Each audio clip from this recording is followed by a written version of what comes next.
Hello दोस्तों, नमस्कार। कैसे हैं सभी लोग? जाहिर है अच्छे ही होंगे। स्वागत है आपका मेरे यूट्यूब चैनल में। मैं आपका मित्र आरएस राजपूत आज आपके सामने चकोरी की खेती के बारे में कुछ जानकारी दे रहा हूं। तो चकोरी की खेती के ऊपर मैंने एक वीडियो पहले भी बनाई थी, जिसको आप लोगों ने देखा था और उसमें कुछ लोगों के कमेंटों के ज़रिए उनके सवाल भी आए थे। तो आज मैं जो चकोरी की ऊपर जो वीडियो बना रहा हूँ चकोरी की खेती के बारे में, जिसमें कुछ जानकारी दे रहा हूँ, वो चकोरी की फसल से संबंधित जानकारी मैं दे रहा हूँ कि इसमें क्या-क्या सब सावधानियाँ हमको इसमें बरतनी चाहिए।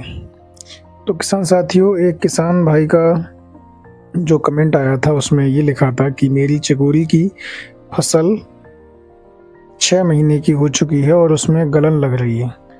तो किसान साथियों, अगर किसी की फसल में गलन लग रही है या गलन जैसी शिकायत आ रही है चकोरी की फसल में, तो हमारे लिए उसमें कॉपर ऑक्सीक्लोराइड और स्ट्रेप्टोसाइक्लिन का एक छिड़काव उसमें करना चाहिए।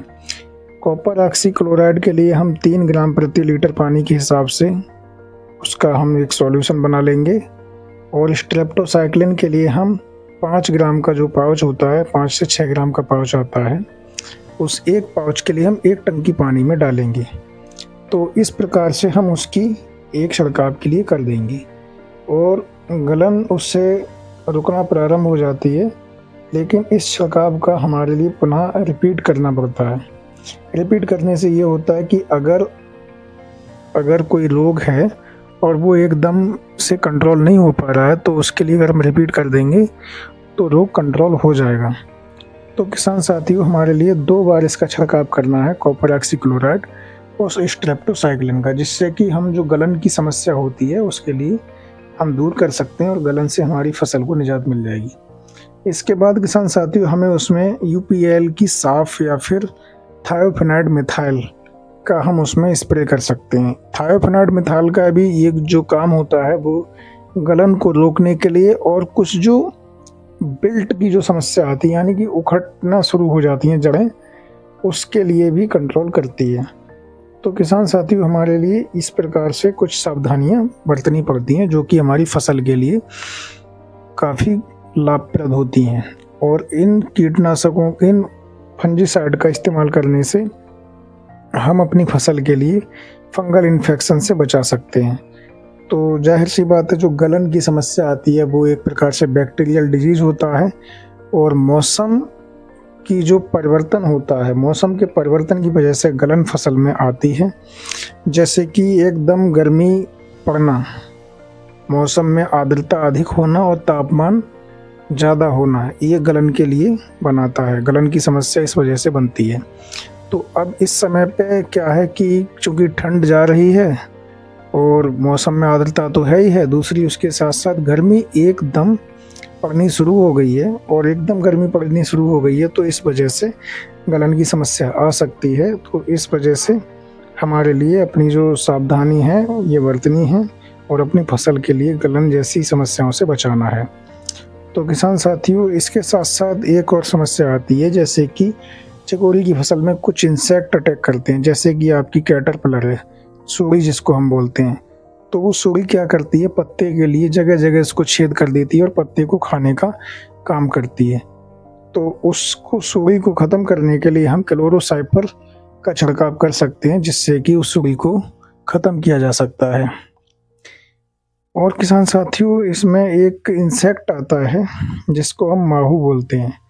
माहू क्या करता है, ये पत्तों के लिए बहुत बुरी तरह से जकड़ लेता है, जिससे कि फसल में काफ़ी नुकसान हो जाता है। कि बहुत सारे पत्तों के लिए जब उसमें जकड़ लेगा तो पौधे की जो वृद्धि है वो रुक जाएगी, पौधे की ग्रोथ रुक जाएगी, जिससे कि पौधा हमारा धीरे धीरे करके पनपना बंद कर देगा और हमारा जो उत्पादन है उस पर काफ़ी प्रतिकूल प्रभाव पड़ेगा। तो हमारे लिए माहू के अटैक से फसल को बचाने के लिए थायोमिथॉक्सन 25% WP का हम उसमें छिड़काव कर सकते हैं, जिससे कि हम अपनी फसल के लिए माहू से बचा सकते हैं।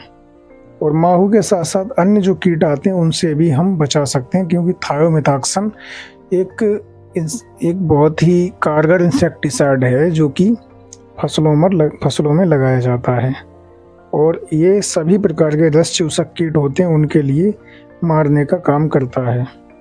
तो थायोमिथाक्सन आप किसी भी कंपनी का ले सकते हैं। सिजेंटा कंपनी का ज़्यादा अच्छा आता है, लोगों को विश्वास भी है उस पर, तो सिजेंटा कंपनी का थायोमिथाक्सन आप लगा सकते हैं।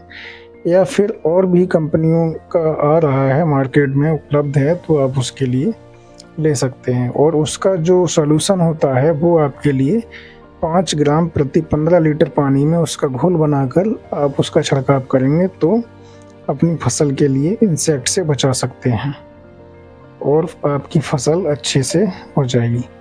इसके पश्चात किसान भाइयों, जब आपकी फसल पूर्णतः मैच्योर हो जाए तो इसके लिए मार्च के लास्ट में ये पकने की स्थिति में पहुंच जाती, तब इसकी हम खुदाई करना प्रारंभ कर देते हैं। और खुदाई करने के पश्चात इसकी जड़ों को साफ करके सुखाया जाता है। सुखाने के पश्चात इसकी बिक्री हो जाती है।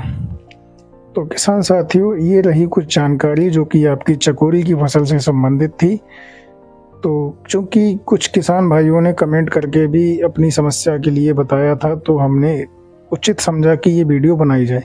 तो किसान साथियों, जानकारी आपको अच्छी लगी होगी। अगले वीडियो में हम आपसे फिर मिलते हैं, तब तक के लिए हम आपसे इजाज़त लेते हैं। नमस्कार किसान साथियों, जय हिंद, वंदे मातरम।